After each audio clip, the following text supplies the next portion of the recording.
بسم الله الرحمن الرحيم. أنا جوا مسؤول هيدا بعض قيبتي السومالي لان وحن هالكن همبريو قدر يا دمان شعب كمسلمين تا كارهان شعب كصوماليات ملك استوى يتشوجان وحن لا هاي همبريو مناسبة العيد عيد الفطر إلى هاي هنو جرسيو بش برواقه يعرف ما القب إن مركل لبعض وحن حبناها سرسرة هيدا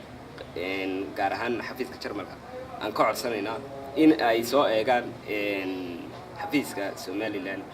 si hawluhu ay nooga socdaan waayo ballankeenna wuxuu ahaa inaynu hirgelino sanadkan isla sanadkan haddana wax inoo qorshaysani ma jiraan ama aynu qabanay oo aynu ku duulo oo aynu hadhowtole xukuumadda dawladda waxaan oran lahaa marka ugu horeysa aad iyo aad baan ku hambalyeynaya mashruuca aad ka wadaan dalalka kale aan jaarkanahay laakiin waxaan idin oran lahaa inaad soo eegtaan boqolkiiba boqol si aynu inoogu fududaato inaynu xafiiska ka furano dalka markoobaad iyo mar labaad waxaan leeyahay hambalyo aad iyo aad salaamantiin. Assalaamu calaykum wa rahmatullaahi wa barakaatuh.